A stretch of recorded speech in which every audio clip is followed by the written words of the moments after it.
Now, let's talk about the new Italian Prime Minister, this Italian Prime Minister who is apparently far-right, evil, awful, terrible. Why?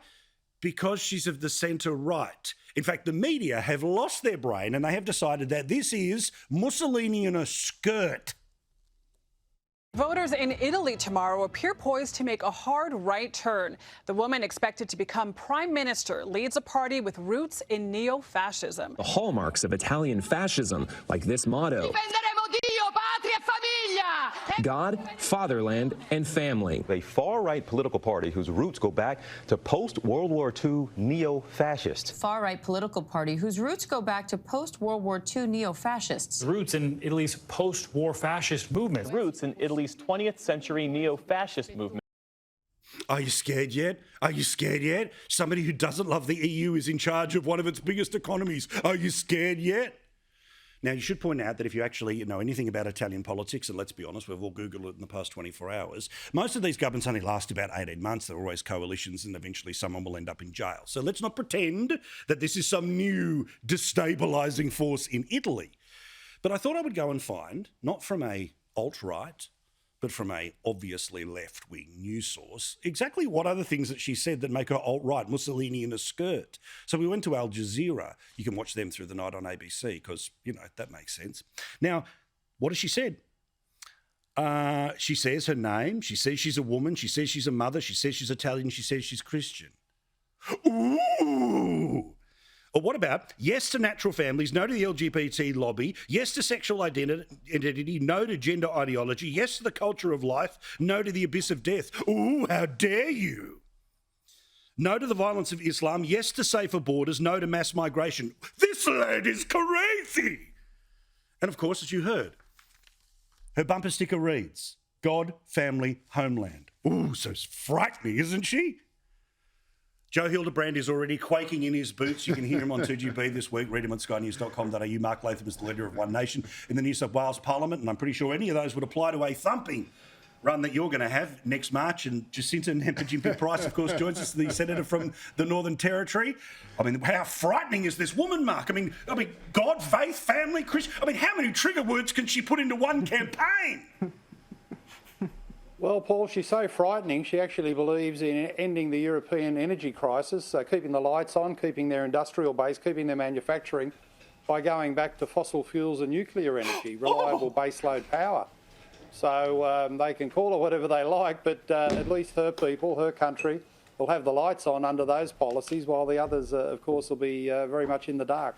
But Jacinta, you know this game, which is as soon as you don't kiss the ring, look lovingly into its eyes and say, I believe, then you're a far right. Or in your case, the adjective is controversial.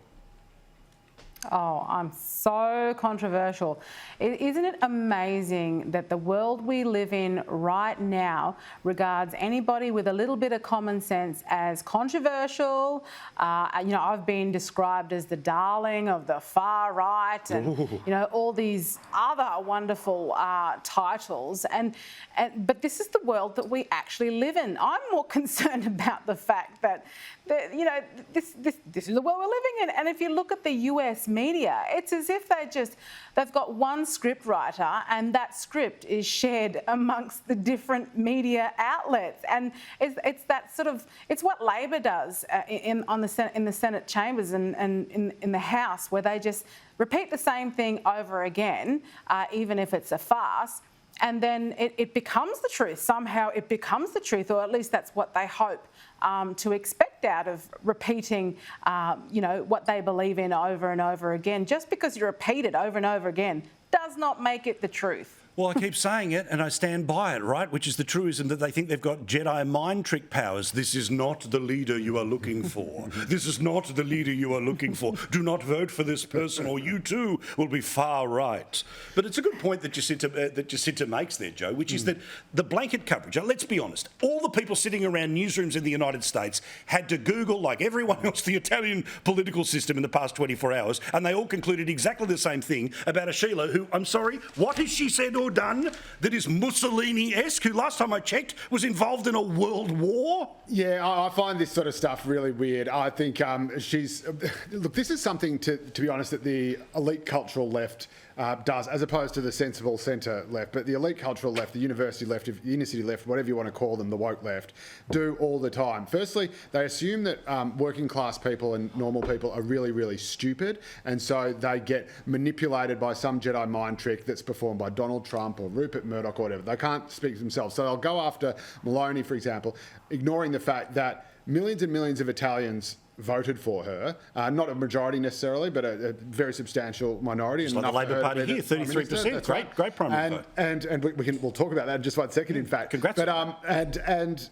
and so if that's far right, if that is neo-fascist, well, that's a huge chunk of the Italian population that is neo-fascist. So either, as you say, we're heading for another world war, or perhaps their definition is a little bit askew. Yeah. And these are people who just support good old-fashioned family values and probably wouldn't even feel the need to espouse them if they didn't think they were under threat from these sort of radical Marxist and identitarian politicians who used to just belong on university campuses. And then if you want to talk about the origins of this party, and trust me, when you look like me and you've got a German surname, you do not like fascists and you do not like Nazis. Of course. But parties evolve. So even if this party was actually founded by dodgy fascists from the Mussolini era, it's whether or not they abide by the rules of law, whether they abide by the rules of democracy, and what they say now that matters. And you shouldn't need too much history to know that my beloved Australian Labor Party was once a party of unashamed white supremacy. And that was not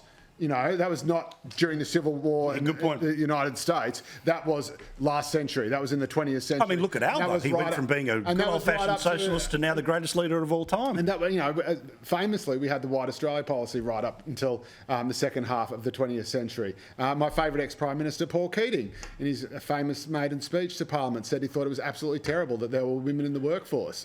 So parties evolve. Yeah. And so if you don't accept that parties can evolve, then you're not a very good progressive. Well,